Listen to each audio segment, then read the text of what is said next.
The wreckage of Air India Flight 171 lay wrapped in questions, soaked in grief, and shielded by silence. It wasn't just a crash, it was a technological riddle that refused to give answers. A nightmare frozen in time, with over 200 souls vanishing into flames just seconds after takeoff. The world demanded to know, what happened inside that cockpit? What could bring down a state-of-the-art Boeing 787 Dreamliner in mere seconds, with no warning, no storm, no mechanical distress? Now, after countless theories, sleepless investigations, and hushed whispers across aviation forums, the black box has finally spoken. And what it revealed didn't just unsettle investigators. It shattered Boeing's reputation and exposed a flaw so absurd, so microscopic, that it defies logic. What you're about to hear is not just the story of a crash. It's a revelation that will haunt every engineer, every pilot, and every passenger who dares to trust the sky again. Because when the truth surfaced, it didn't point to sabotage or terrorism. It pointed to the captain's seat. The morning after the crash, while investigators combed through a landscape of scorched debris and twisted fuselage, a bright orange cylinder was spotted on the rooftop of a hospital dormitory near the site. It was the black box, more precisely, the flight data recorder, FDR, still intact, still pulsing with the final seconds of the doomed aircraft. With urgency bordering on desperation, it was rushed to India's Aircraft Accident Investigation Bureau, where a multinational team, including Boeing and GE experts, began decoding its secrets. What they found defied expectations. The Dreamliner had taken off in optimal conditions. Engines were stable, speed, climb rate, and instruments, all normal, until second 15. That's when the unthinkable happened. The captain's seat slid backward, not slowly, not gently, but violently, by nearly 30 centimeters in less than a second. A movement so sudden it caused the pilot, by pure reflex, to grab onto the thrust levers. But those levers were already at full power, and his involuntary grip yanked them straight to idle. Both engines shut down, and just like that, the aircraft became a flying coffin, 65 meters above the ground. At first, the investigators could hardly believe it. A seat? A sliding seat could cause a high-tech aircraft to nosedive into the earth? They examined the debris. The seat's locking pin, a component worth barely $20, had broken. What made this revelation even more chilling was the fact that the same pin had been repaired just 11 days earlier. Yet, no post-repair testing had been done. No stress tests, no safety verification, nothing. The entire safety of the cockpit relied on trust in a pin. In aviation, that's unheard of. And yet, here it was, the trigger that turned precision engineering into carnage. The captain's reflex to stabilize himself sealed the fate of 200 lives in under half a second. The Boeing 787's supposed backup systems? They never activated. The Dreamliner, built to fly on one engine, couldn't even stay airborne on two when those engines were silenced by human reflex and faulty hardware. And that's when the world realized this wasn't a tragic coincidence. It was a design flaw. But the mystery deepened. Was this just a one-in-a-million fluke? Or had Boeing been warned? Internal documents began to surface, reports from engineers inside Boeing's cockpit design division, expressing concern about the very locking system used in the pilot seats. Vibrational tests had shown slippage. Senior staff had signed off on warnings that were never escalated. In fact, a critical report highlighted the exact scenario: a worn locking pin, a sudden backward slide, and a captain reacting instinctively. But Boeing's upper management never saw it, or worse, ignored it.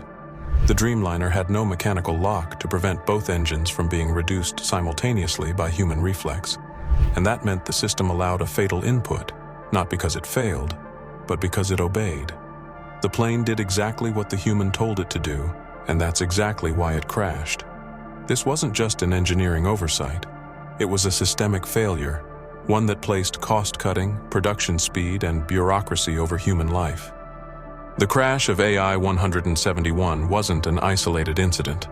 Investigators began drawing connections with other tragedies: Lion Air Flight 610, Ethiopian Airlines 302, Air France 447, all disasters triggered by seemingly minor technical quirks, overlooked fail-safes, or poor system design. In each case, Boeing or Airbus took months, sometimes years, to admit fault. And just like with the 737 MAX, Boeing's response to the AI-171 crash was silence. No acknowledgement of a faulty pin, no promise to review seat safety, no accountability. The company that builds aircraft worth over $150 million couldn't explain how a $10,000 seat part, or the lack of a mechanical override, led to a catastrophe. And now, families of victims, lawyers, engineers, and aviation watchdogs are all asking the same chilling question. If Boeing knew and didn't act, is this still a tragedy or a crime? Shortly after the black box was decoded, an international team of flight safety analysts recreated the scenario using Boeing's official 787 simulator in Washington. The goal was simple: test whether the replicated conditions could truly lead to an unrecoverable crash. But what happened in the simulation room left even seasoned pilots rattled. The moment the simulated captain's seat was jolted backward, every pilot instinctively grabbed onto the nearest support, and that meant their hand landed on the throttle. Within 1.2 seconds, both engines dropped to idle. In 2.7 seconds, the plane lost critical lift, and by 4.5 seconds, the Dreamliner hit virtual terrain. No pilot, no matter how experienced, could correct it in time. It wasn't human error, it was human reaction. The engineers went pale. The instructors were speechless. The data didn't lie. The aircraft systems had no countermeasure. The scenario wasn't hypothetical anymore. It was repeatable. And yet, Boeing had never publicly tested for this exact possibility. While the media waited for Boeing's press conference, something unexpected happened. A confidential memo surfaced from inside the company, dated just 6 months before the AI-171 crash.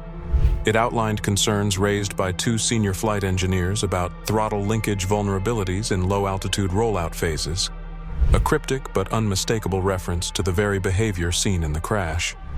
The engineers recommended a system-wide audit of cockpit hardware, particularly seat mechanisms and manual override limits. But the memo was buried. Worse still, an internal directive suggested avoiding public acknowledgement of any design flaws that might require retrofitting older Dreamliners already in service. Why? Because grounding the fleet would cost billions. One insider, anonymously interviewed, said, "We were told, if it hasn't happened, it doesn't exist. If it does happen, pray it's pilot error." AI-171 wasn't an accident waiting to happen. It was an accident scheduled by denial. As the final report neared release, governments began to pay attention. India, already frustrated by Boeing's lack of cooperation, submitted a formal complaint to the U.S. Federal Aviation Administration, demanding disclosure of all prior seat-related incidents. France and Singapore followed. Then came the bombshell. 2 Dreamliners in European service had reported seat anomalies in the past 18 months. One pilot described a violent rearward jolt during takeoff, which was dismissed at the time as mechanical fatigue. Now those reports were being re-examined in a different light.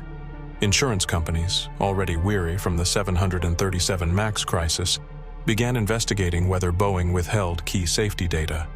Airlines questioned their maintenance protocols, and families of victims launched a class action lawsuit not just against the company, but against specific individuals in its engineering chain of command.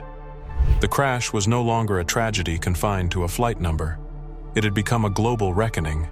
For the families of those aboard Air India 171, the discovery of what really happened wasn't closure, it was salt in the wound. Because the lives they lost, doctors, students, artists, mothers, children, weren't taken by war, terrorism, or weather. They were erased by a system that allowed human reflex to collide with engineering blindness. One mother, holding a photo of her son who died in seat 27A, said, "He trusted the machine. We all did." At a memorial near the airport, a new plaque has been installed. It doesn't mention the pilot. It doesn't mention the weather. It says, "In memory of those lost to silence and to the flaw that was warned, but never heard." And that's the real tragedy.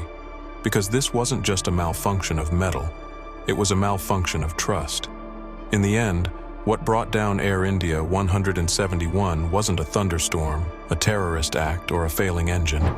It was something far more insidious, a quiet flaw that everyone saw but no one acted upon. A broken pin, a missed test, a warning lost in a folder, and a system designed to listen only when it's too late. The black box didn't just reveal data, it told a human story, one of reflex, of instinct, of engineers shouting into the void of bureaucracy. And now, that silence has a voice. The question is, will we listen this time? Because this wasn't the first time a plane went down due to a flaw hidden in plain sight. And unless accountability takes precedence over image, over cost, over pride, it won't be the last. Aviation was built on the bones of lessons learned in tragedy. But when we fail to learn, when we choose not to, we aren't flying forward anymore. We're just waiting for the next descent. If this story shook you, don't let it disappear into silence again. Subscribe for the stories others don't want you to hear. Turn on notifications so you don't miss the next revelation. Share this video, because someone you love may be trusting their life to the same system. And comment below, do you believe Boeing should face trial for what happened to AI 171?